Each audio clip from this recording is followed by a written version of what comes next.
제주의 매력은 한두 가지가 아니겠지만 버섯 학자나 저에게 제주는 온갖 버섯이 황홀하게 피어오르는 매우 경이로운 섬이지요. 이 버섯은 당귀 냄새를 진하게 풍기는데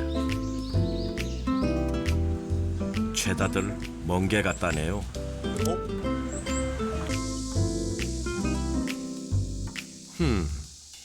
이번엔 자갈밭이 펼쳐집니다. 자갈, 모래, 어느 쪽이 더 어울리는지 모르겠습니다만 포자가 꽉꽉 들어차 있습니다. 한겨울에도 요염한 자태, 털 작은 입술잔 버섯입니다.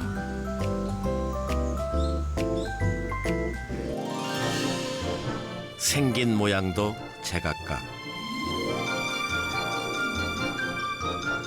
짧은 생애를 누리고 가는 모습도 가지가지. 악취가 코를 찌르지만 힘차게 솟아오르는 저 형상. 때가 되면 버섯은 밤낮으로 포자를 날리지만 밤에 촬영하면 더 명료하고 환상적으로 보이죠. 자손을 퍼뜨리는 방법 또한 천태만상이라 대개 포자를 바람에 실려 보내지만 이 녀석은 꼭 비가 와야 합니다. 빗방울이 지뢰의 뇌관을 건드리는 꼴이죠. 종족 보존의 욕망은 크기와 관계없이 가열차기만 합니다.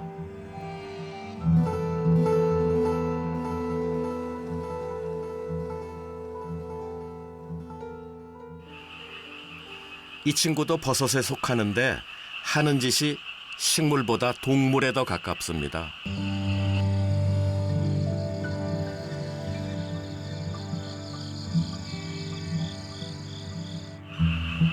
컵라면이 쏟아져서 나뭇가지에 거꾸로 매달린 듯 지금도 꿈속에서 보았나 싶은 풍경입니다. 자, 이제부터 본론에 들어갑니다. 나날이 늘어나는 등산객. 버섯 찍고 있으면 지나가면서 꼭 묻습니다. 그거 먹는 거예요? 버섯은 오랜 옛날부터 우리 조상들의 중요한 먹거리 중 하나.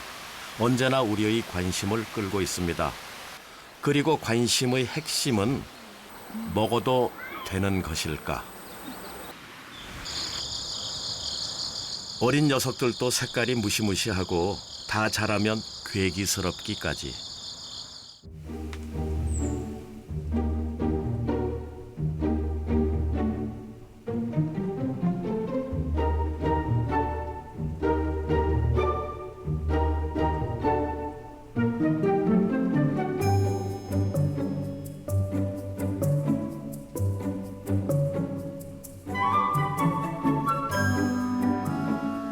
식욕이 멀리 달아나셨을지 모르지만 이 달걀버섯, 세계적으로 가장 잘 알려진 식용버섯입니다.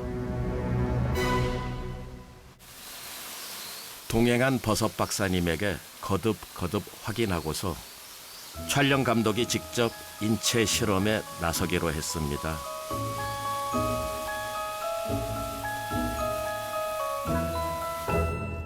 그런데 달걀버섯을 시식하기 전에 말입니다.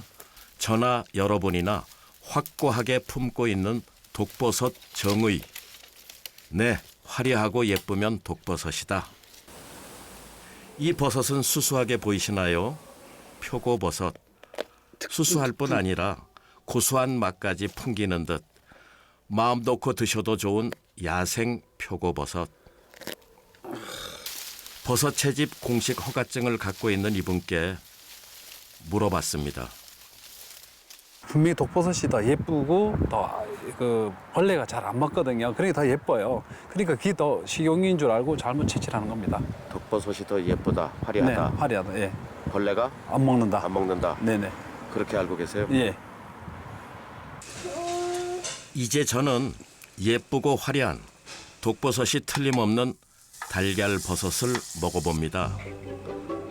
버섯 박사님이 괜찮다고 마음 놓고 먹어도 좋다 말씀하셨지만 새 가슴이 두근두근. 혹시나 해서 소금이라도 듬뿍 뿌리고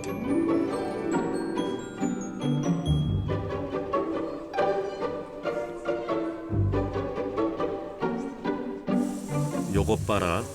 질감도 향도 다 좋네. 네로가 왜 그걸 금가루하고 바꿨는지는 알고. 로마의 폭군 네로 황제가 그렇게나 좋아했다는군요. 독버섯에 대한 여러분의 이미지가 또 한 번 뒤바뀌게 됩니다. 순백의 가녀린 애처롭게 보이는 이 버섯. 통통하게 살이부터 솟아오르면 먹음직스럽게까지 보이는 이 버섯. 우리 몸에 들어와 가지고 이 성분이 비로신 또 알파아마틴 이것이 간으로 가지고 간을 파괴해서 상당히 파괴된 후에 증상이 나타나기 때문에 8시간 이후에 이 증상이 나타나고 우리가 치사량만큼 먹으면 지금 방법이 없다. 그만큼 맹독성인 버섯이에요. 또 한 번 이미지 전환을 시도해 볼까요? 이름도 외모도 기둥은 더 흉측하게 생긴 버섯입니다. 예쁘고 화려한 것과 거리가 아주 멀지요. 그런데 식용이랍니다. 식용버섯의 찐빵이라고나 할까? 그 고소하고 야들야들한 맛을 애벌레들이 먼저 안전하게 숨어서 맛보고 있네요. 이번엔 그럴싸한 화학적 이론으로 무장한 속설을 하나 제거하도록 하겠습니다. 버섯에 독이 있나 없나 알아보려면 은수저 실험을 해보시라. 우리나라에서 자생하는 독버섯 중에서도 독성분이 가장 강한 버섯 2종류를 물속에 집어넣고 팔팔 끓였습니다. 은수저, 독이 닿으면 검푸르게 변한다지요. 사실 그렇게 변하면 이건 참 근사하고 과학적인 속설이구나 감탄하려고 했는데 은수저는 아무런 변화도 보이지 않는군요.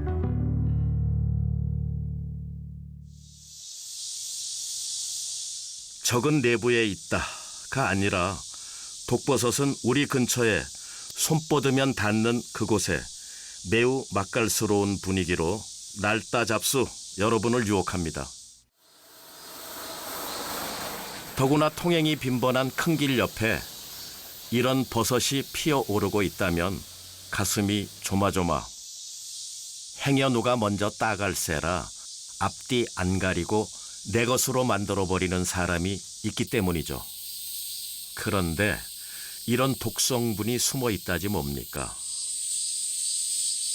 이제 체내에 들어오게 되면은 불과 수십 분 내지 한두 시간 이내에 아주 극심한 복통과 함께 구토를 일으키고 또 설사를 하고 두통이 심하게 오고 그러면서 이제 정신 착란 증상이 와서 거의 이제 미친 사람처럼 헛소리를 하게 됩니다. 북한에서는 웃음 독버섯, 버섯 학명이 우리와 다른데 아주 많은 양을 드실 경우에는 생명을 잃을 수도 있는 예쁘고 화려하면 독버섯이다. 그 속설이 깨졌으면 우리가 무너뜨려야 할 또 하나 속설의 장벽이 있습니다.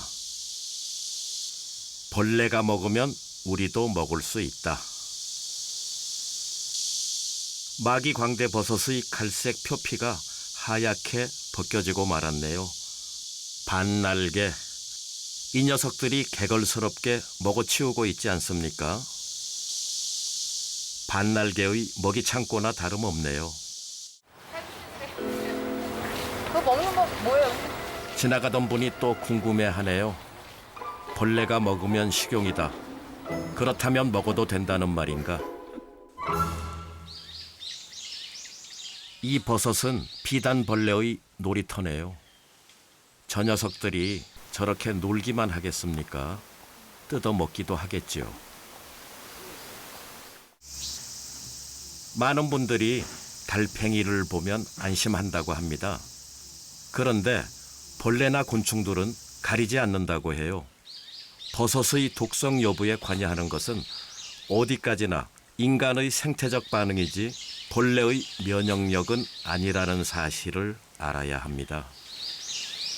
겉모양은 예쁘고 화려하지만 삿갓 부분의 저 점액질에서 매우 고약한 악취가 풍겨 나옵니다. 그래서 개미가 먹고 있어도 욕심내는 사람이 없지요.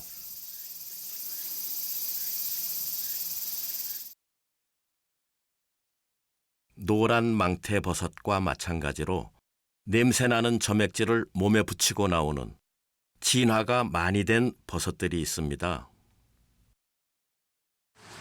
저 점액질 속에 자신의 대를 이을 포자가 엄청 많이 숨어 있지요. 적어도 파리들에게는 저 냄새가 구수하게 느껴져서 버섯은 그저 가만히 기다리면 됩니다. 저 냄새는 매우 고약한지라 사람에게는 아무 매력도 없고 오로지 파리들만 열심히 빨아먹으며 자기도 모르게 포자를 운반해 주는 것이지요. 또 하나 반전 드라마가 여기 있습니다. 파리버섯. 왜 그런지 이유를 알 수 없지만 파리가 이 버섯을 먹으면 죽는답니다. 냉동 상태로 저장해 두었던 파리버섯을 잡곡에 잘 섞어줍니다. 그리고 골고루 비벼서 버섯의 성분이 잘 스며들게 해놓고 파리가 어떤 반응을 일으킬지 간단한 실험을 해보기로 합니다. 돈사에서 포집해온 파리가 모두 6마리. 중세시대 유럽에서는 이런 방법으로 파리를 퇴치했다. 그런 문헌이 실제로 있습니다.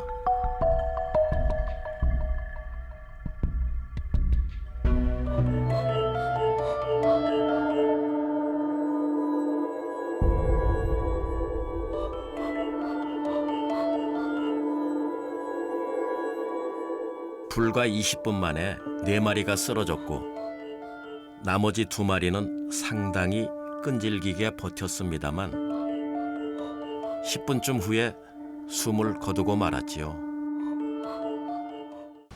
버섯은 우리가 생각하는 것보다 훨씬 더 진화가 많이 된 생명체다.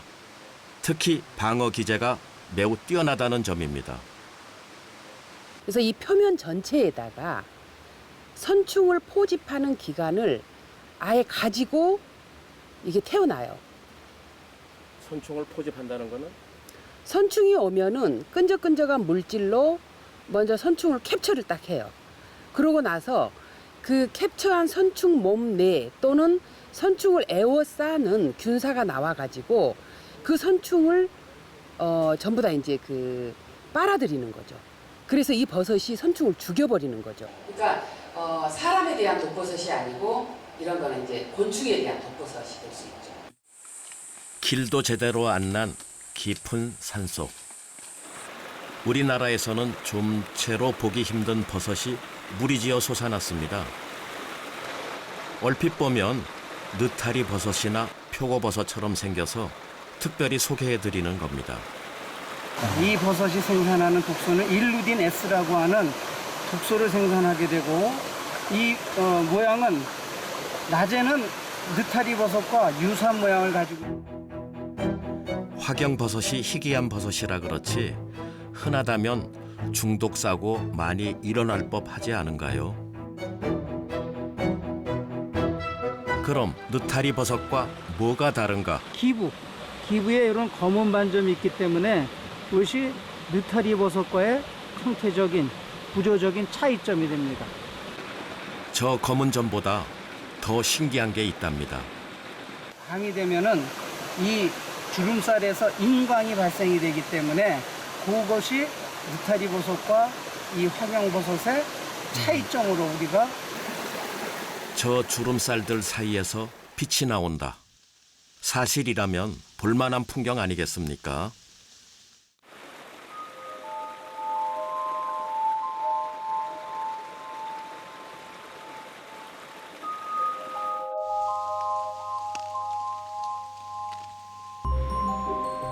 이웃나라 일본엔 저 버섯이 많아서 중독 사고가 이따금씩 보고된다고 합니다. 화경버섯 그리고 느타리버섯 참고하시면 좋겠습니다.